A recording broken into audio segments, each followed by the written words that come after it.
Good evening and thanks so much for joining us. We're live on TV3. We're live on 3FM 92.7. You can watch us on DSTV channel 279. My name is Bright Nana Amfo. This is News at 10. From now till 10:30, we're taking you through the world of news and we're wrapping up at exactly 10:30. Now, let's check some of the highlights of news on this very network. Now, the counter-terrorist unit of the Ghana Armed Forces has staged a military drill to test its preparedness to effectively deal with any form of threat against the country. New tactics and weaponry were introduced in the exercise, which was under the commanding officer of the 64 Infantry Regiment, Lieutenant Colonel Fifi Degbe. Ghana Armed Forces getting ready for any eventuality. And the heads of security agencies have warned of dire consequences should anyone cause trouble before, during, and after the public viewing of the expose by investigative journalists announced tomorrow, June 6. Speaking to TV3, the public relations officer of the Accra Region Police Command, DSP Efia Tinge, assured the general public that the service, in collaboration with other security agencies, has instituted measures that will guarantee an incident-free day provided patrons adhere to the laid-down rules and regulations.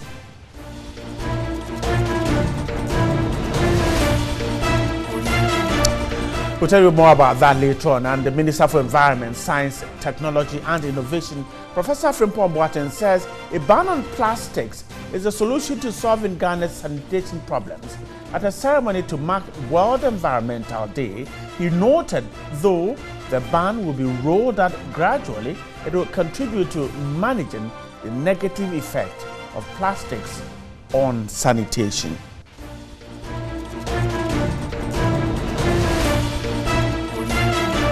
Meanwhile, members of Parliament have called on the Sanitation and Environment Ministries to bring a legislation to the House for them to ban the use of plastics. According to the legislators, the plastic menace is negatively affecting the country.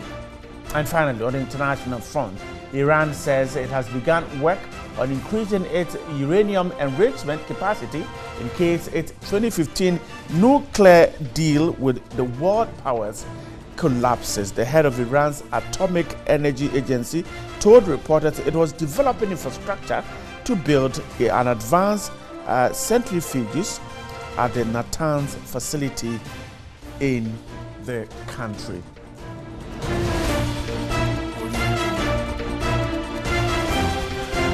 Thanks so much for your time there. It's a big day tomorrow for Ghana, and that's where we're starting from. Thanks so much for your time. Let's start with the big one.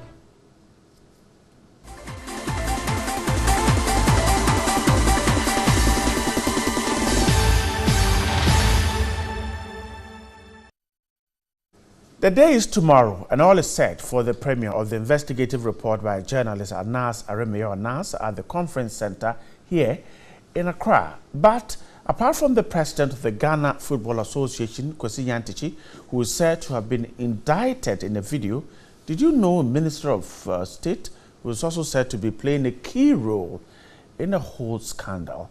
The following clip gives a clue as to who is expected to be seen tomorrow. As human as we are, we will always find ways to complicate life as we know it.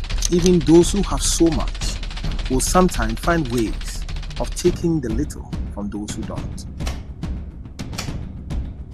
There is no excuse to do wrong, only repercussions. I have made it my life's mission to shine a light on those in the dark, indulging in shameless evil.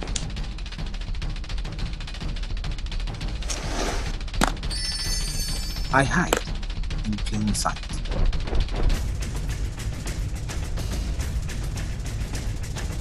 I am everywhere.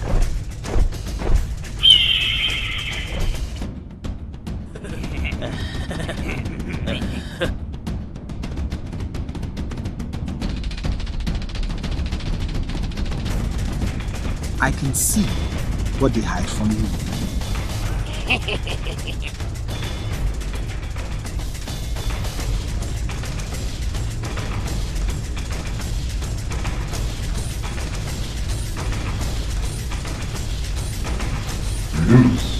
Lose this match.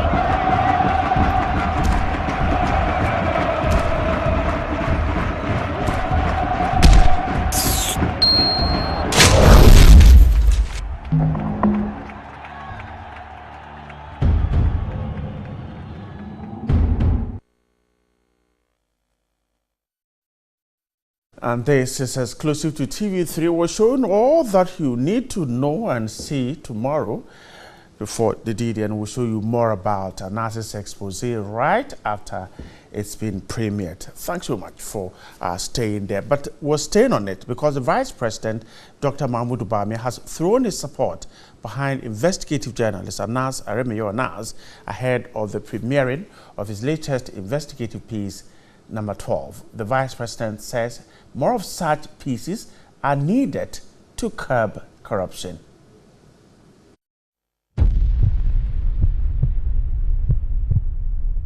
What Anas is doing is very relevant. People should know that what they do in the dark can be exposed. Really, I would encourage him to continue doing what he does.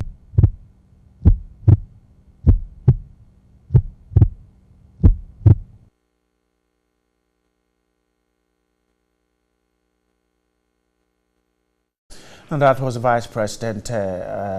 Some issues on the premiering of that documentary. Now, the former President, John Mahama, after having watched that documentary, also was shocked at what he saw. Listen to him.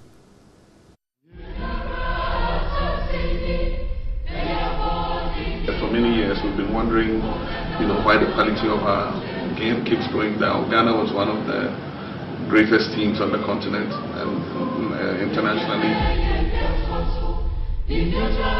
This doesn't look good. Doesn't look good. It's sad.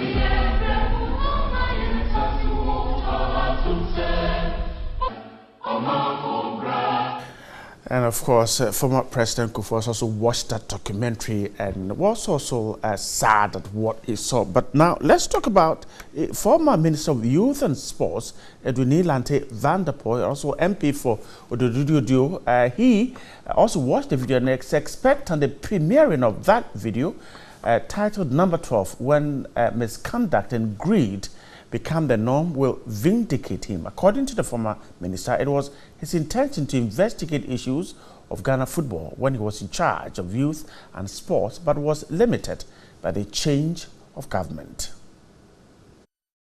Investigative journalist Anas Aremeyaw Anas's latest expose is on corruption in Ghana football, fingering top officials including GFA boss Kwesi Nyantakyi.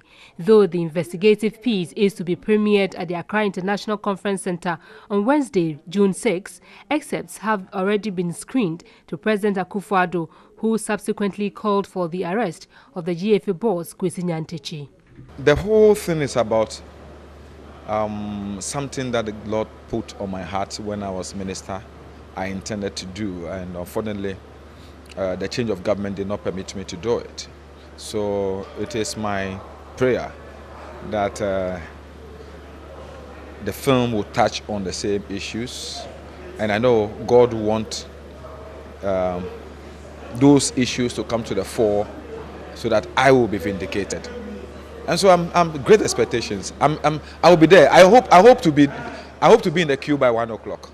We've been sent some tickets to that effect. I mean, some members of my committee, Youth, Sports and Culture Committee, when all the stories out there is about sports. And so there's a need for us to also go and view what it is so that at least we have an informed position to maybe speak on the matter. Yes, I would like to watch the premiere tomorrow. I know for sure I'll get a ticket You know, this is in line with the course of fighting corruption in the country. And so for him taking that giant step to risk his life, risk his job, his family, put all those things online to get this result, why not? We have to all go to look at it, watch it to see whether what they've been saying is true or false.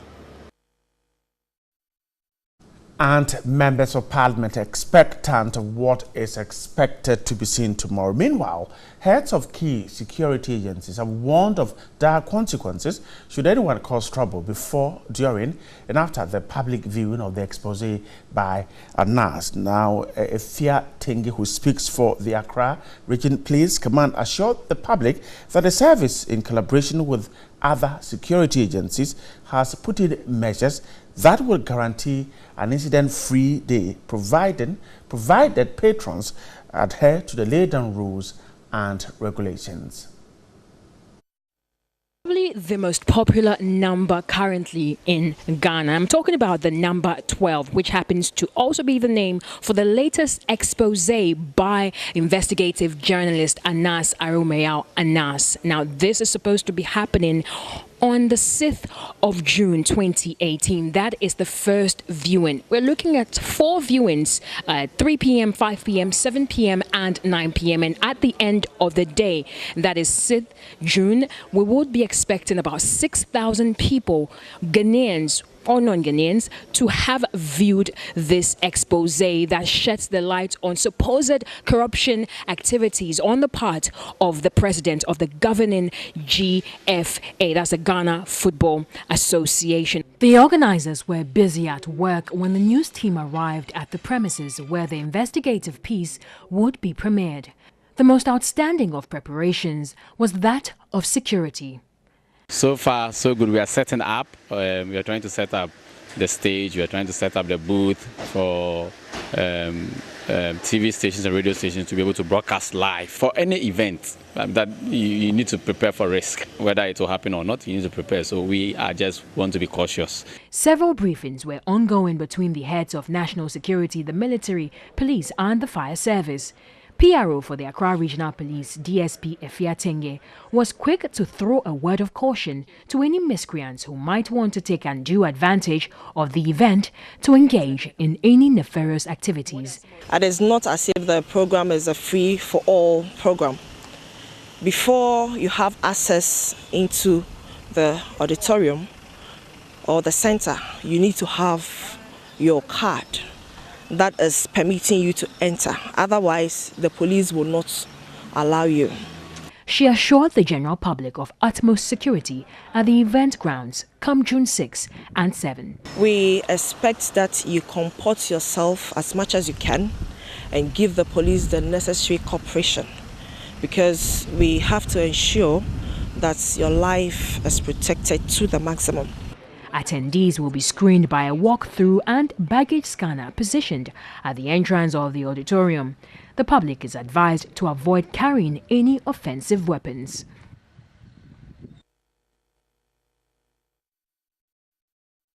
All right, and so 3 p.m., 5 p.m., 7 p.m. and 9 p.m.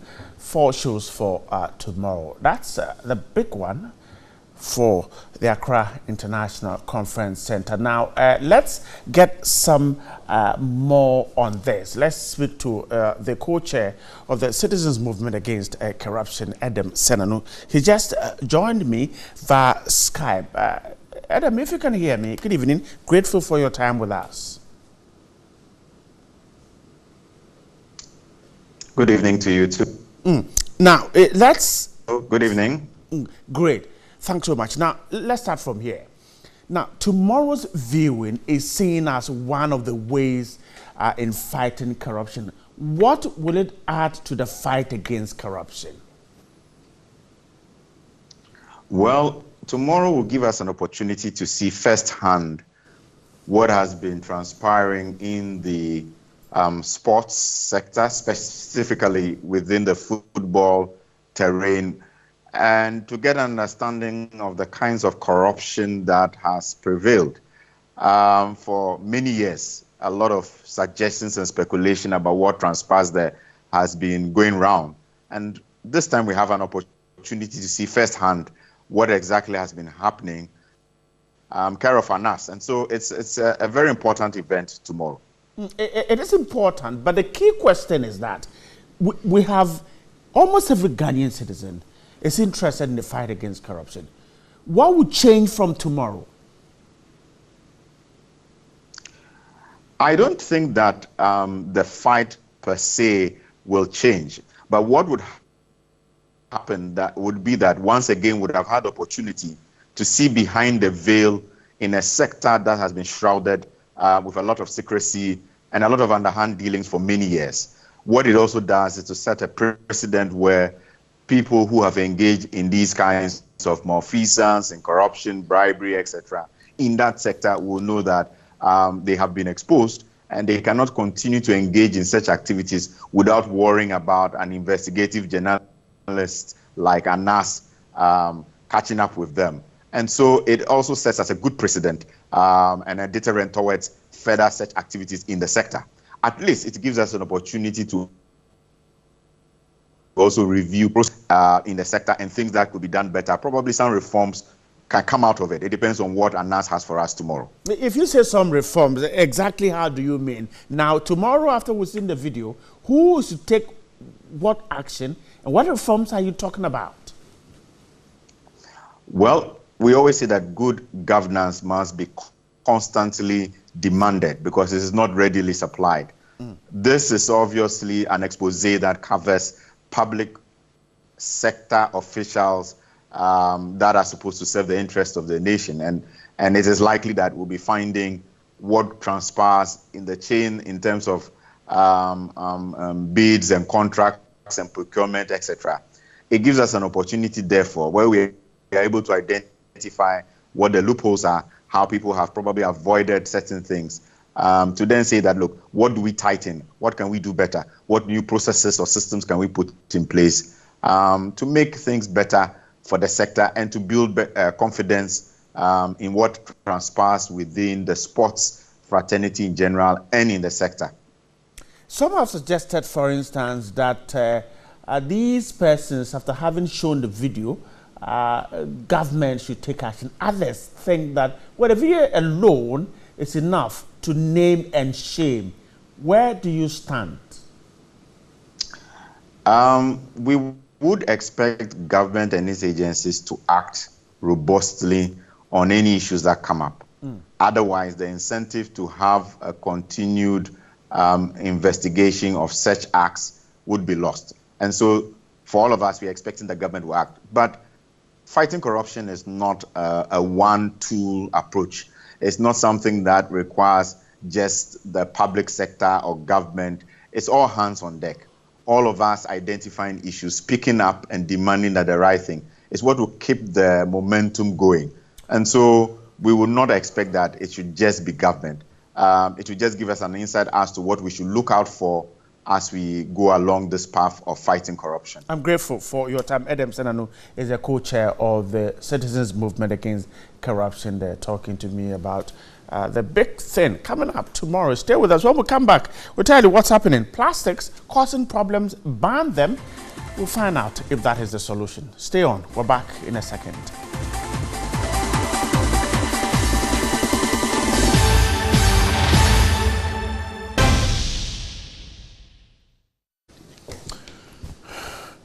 Right. Now, members of parliament have called on the sanitation and environment ministers to bring a legislation to the House for them to ban the use of plastics. According to the members of parliament, the plastic menace is negatively affecting the country.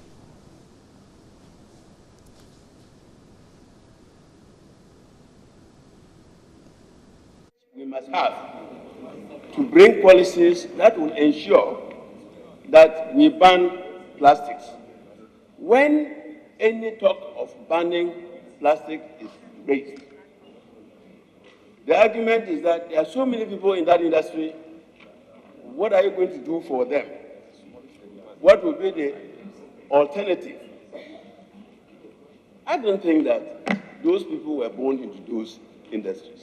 We must pluck the courage as a country as Parliament for us to ban plastics? The matter before us is not a matter of legislation because, Mr. Speaker, we've already... That was to mark World Environment. My guest in the studio is the Director of Policy and Sustainability for the Federation of Plastic Manufacturers, Recyclers and Users, Ghana.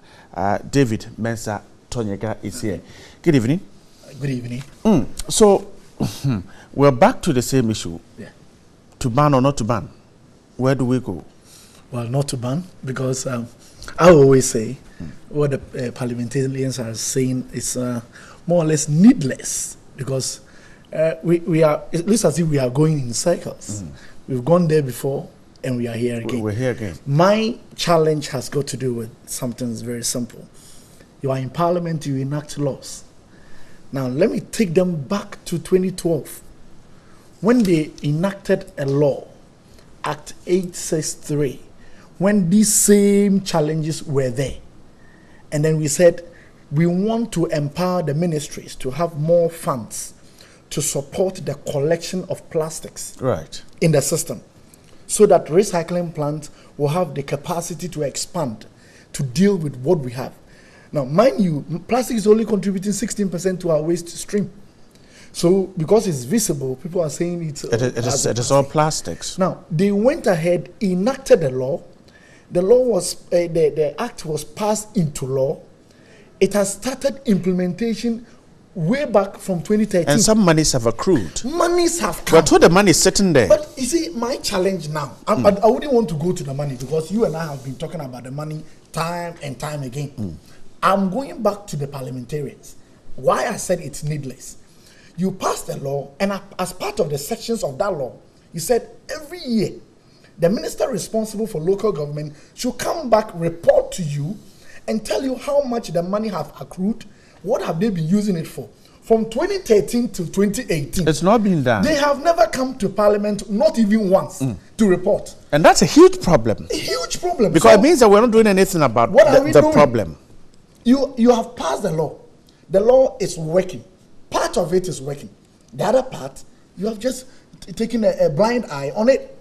And then what we are always seeing is plastic everywhere. Then we come back and blame. Do the plastic walk to the street itself? No. So we shouldn't blame you, the manufacturers, the recyclers, and the users. You see, from our point of view, we are looking for the plastic that have been used. We don't call it waste, because you're making money to even clean it. Okay. It is a resource. Ghana, we always want to go on the linear economy, which is past. It passed over 25 years ago. Currently, everything is all about circular economy. Used, reuse.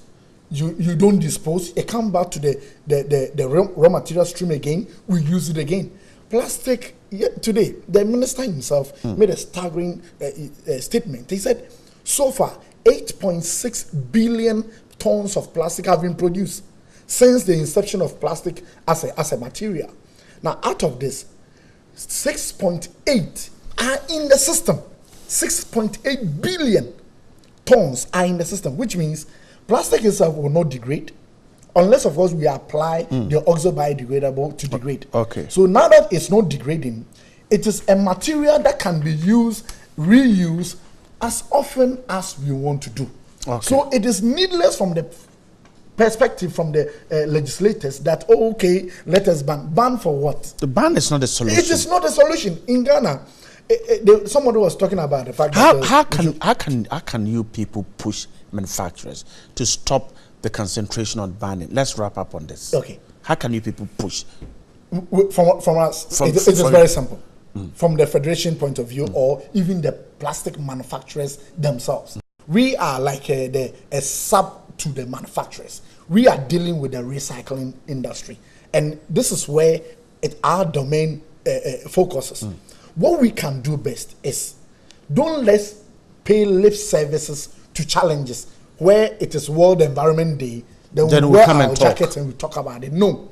Let's deal with the problem with leadership. You have promulgated a law. See to the implementation of that law. If this law is being implemented to the letter, my brother. Nana, plastics will. This thing, we will not see it. Recyclers are always yearning for buyback centers to deal with, but they're not even getting it. People are not even collecting because the collection system is discouraging. Weak. Daniel, we need to talk more about this. Unfortunately, we've run out of time. I'm grateful. Daniel Mensah Tonyga is the Director of Policy and Sustainability for the Federation of Plastic Manufacturers, Recyclers and Users Ghana. Grateful for your night with us. Up next is Sports Unlimited.